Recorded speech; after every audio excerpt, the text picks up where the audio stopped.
Okay, thank you, Roger and Thomas for inviting me here. So the title is clear, and I will simply, well, difficulty with this way. We come back to the origin, to the first session of this meeting. We have 25 years of implementation gap between what the economists say about climate change, carbon pricing, and the reality. And at some point in time, we can say either the others don't understand what we mean, or something is missing in our mental map. Second diagnosis, we are in a very adverse context with huge economic turbulences, and there is a temptation of postponing action up to the end of this period.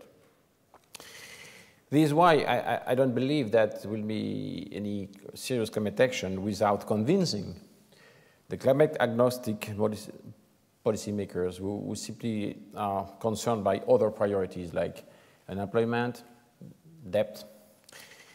And this raises a big problem of tragedy of horizons. This is invented by McCartney, in which we have the short-term constraints and long-term goals. Short-term constraints, well, for example, let us pick the example of negotiating the carbon prices. I'm okay with Bart's advisement that in principle we can do that because if you recycle duly the carbon tax, we can achieve an agreement without a lot of huge transfers with most countries. But when you want to negotiate a carbon tax, carbon price, you have to renegotiate the social contract in each country, because you have to reform the social security systems, but you have also to reform, for example, the real estate markets, because the real estate markets determines the urban forms and determines the mobility needs. And then, if you want to raise the carbon prices, this will be at the pace necessary to renegotiate the social contracts in any country. And where comes the tragedy of horizons is that we don't have time to do that. Why that? Because in the emerging economies, the people are building now, not later, now, most of their infrastructures, transportation, building, and energy systems. And $50 per ton of carbon cannot be supported by the Indian economy because this doubles the price of cement, the cost of cement. And $50 of carbon will never be enough to stop the urban sprawl in India, China, and other countries. So how to solve this contradiction?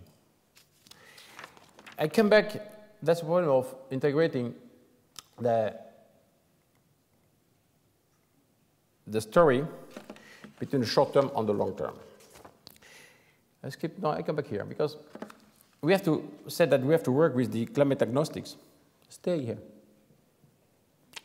When you read the journals, you have read people, big names, who talk about secular stagnation, depression economics, gap between potential growth and real growth.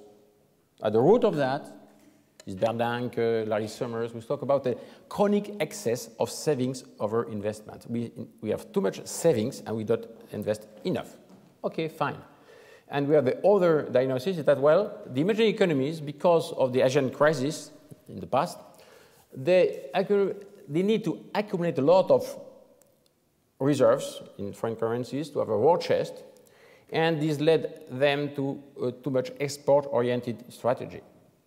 And this creates a risk of currency gold war in the world. That's what you hear from the macroeconomists. So, two strands of literatures. How to bridge the gap between these two concerns? Then, we have to integrate the horizons. I come back to what Michael Grubb said yesterday. We, in the energy field, climate field, we need to make strategic investment, the edge there, okay? And the edge investment will not depend upon purely the markets, because we have to do something to anticipate the long term. You know, I look at the origin of that, the link between this and the financial crisis is this here. We reason as though it was possible to select projects in merit order. Most profitable will be selected and not the others. But look at what happens.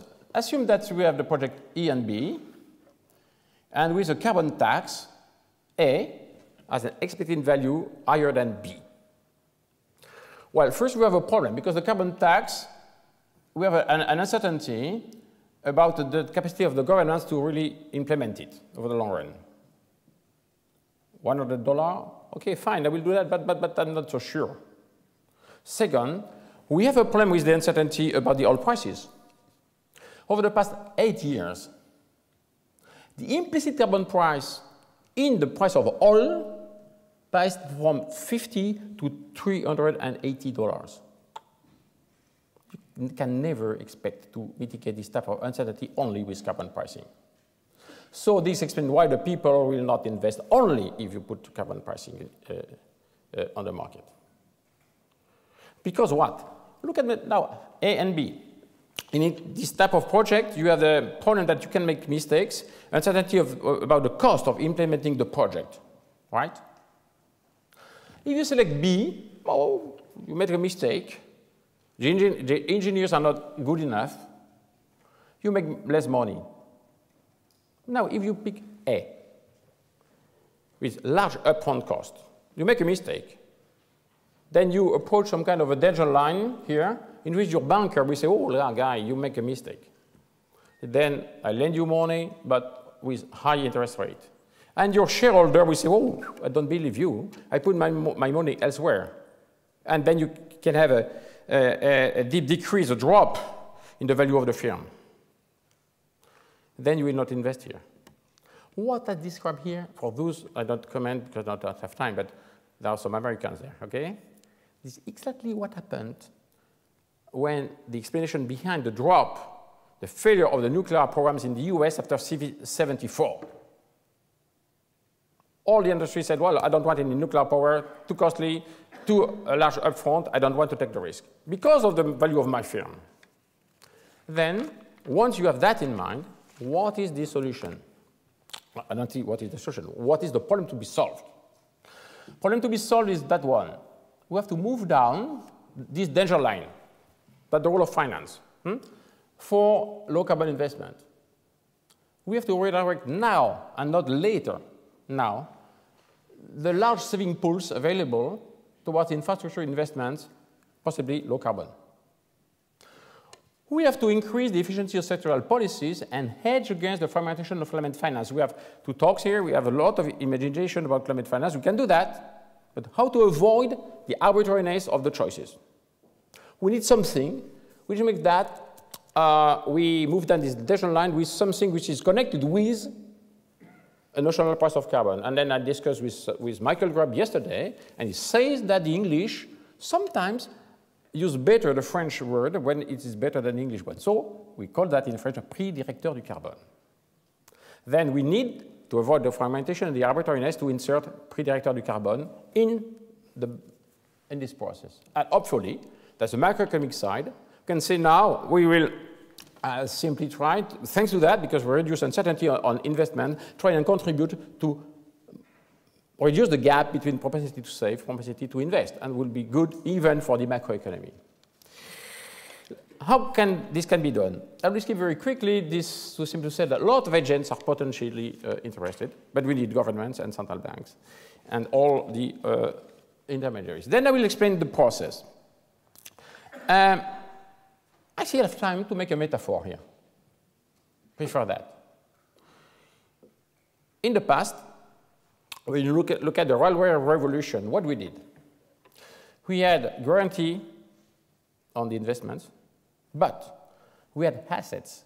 When investors invested in the lines between two cities, even though the line was not that profitable, they gained before they had the assets, and the asset was the land, both sides of the line. What is the equivalent now? What can we say? We cannot secure really the investment uncertainty unless we put that up front. What are the type of assets we can build, which is the equivalent of that? Okay?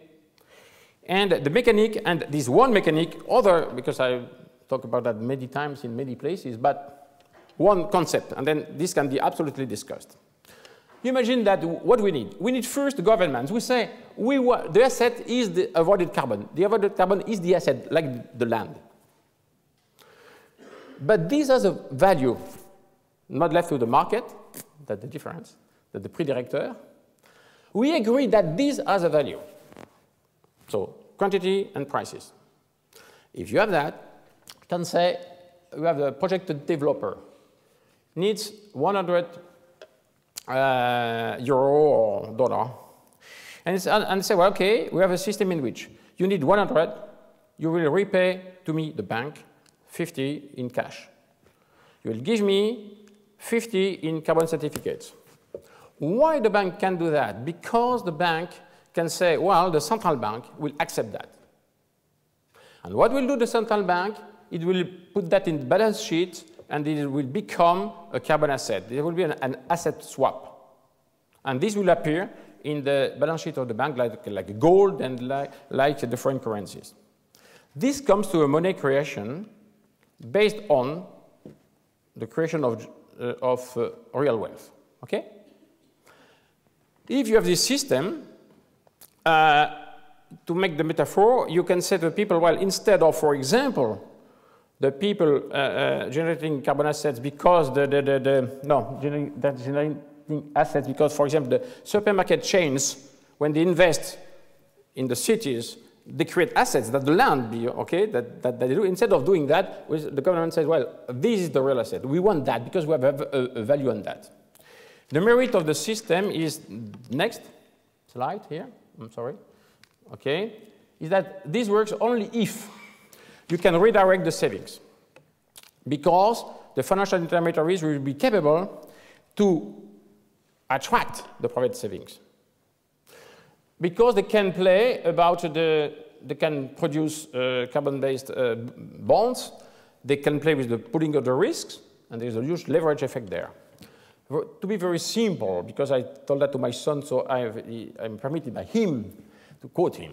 My son is an engineer for Paribas on the quality of the internet system, the safety of the internet systems. He has 2 houses, 37 years, and he said, oh, I bought an apartment in Paris. Why that? He wants to put his money somewhere. I hope that thanks to this system, the bank will say, okay, you can save the world with a carbon-based bond, and you will invest there. That's the big problem to redirect the real finance, okay?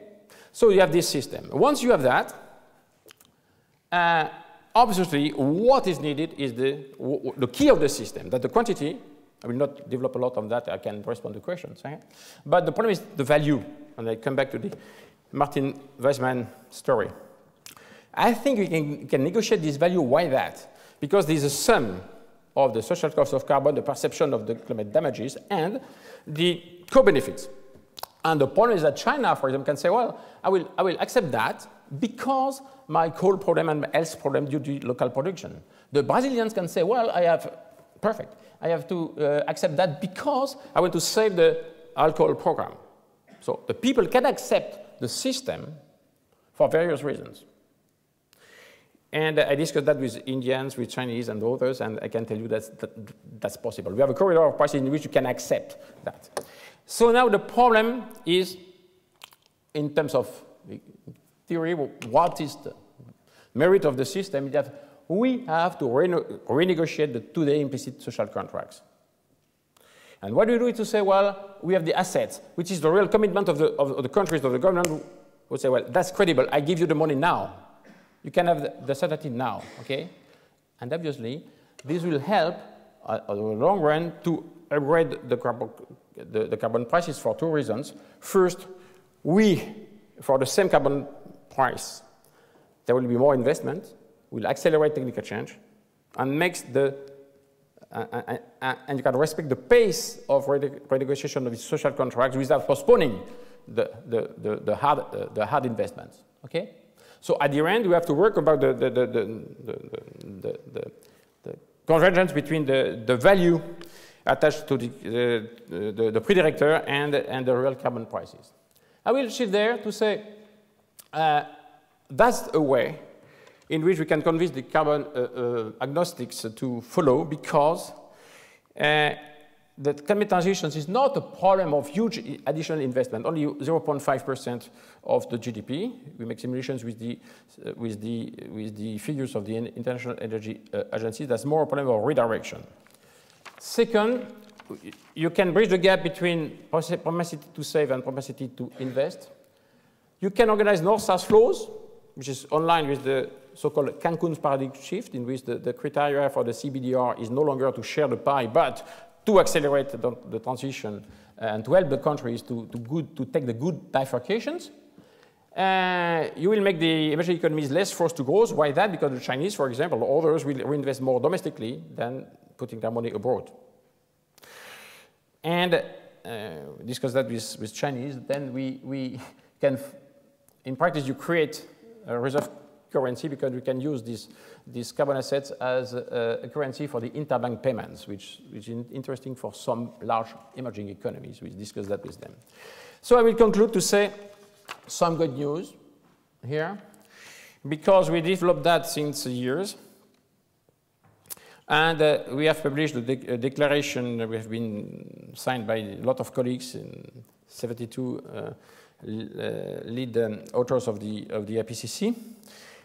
Roger and Thomas and others here have signed that.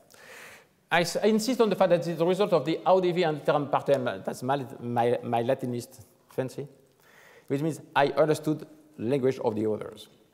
This proposal was supported mostly by the Brazilians and Sub-Saharan Africa, which insist that we want something resembling a prédicateur du carbone in the convention. And the good news is that in Bonn, you have here the draft decision put in the document, which means that you have the request from, at the origin, the G77, to have something resembling what we need here, a price, agreement of price, in the working to 3 of the agreement, which is devoted in practice to immediate action. We would like to have that in the core of the document, but at least it's there. So I stop here. I think I'm on time. Simply, I have the time to. Well, you will not have time to look at that, but simply to say that what is there, there's a start of a process. We have 48 countries who have participated to this effort. We have large countries in Africa. We are not pushing for progressing in direction of a new climate finance approach based on some economic rationality, because they know, they experience that we can make a lot of arbitrary choices if we don't have this carbon price embedded in the decisions. So I hope this is good news, and we'll stop we'll reduce the implementation gap. And then Roger told me, Jean-Charles, be short. I always the repetition not to extend my time, which is false. And now I have some minutes some seconds to thank you for this invitation, and I rest my time. Thank you, Jean-Charles.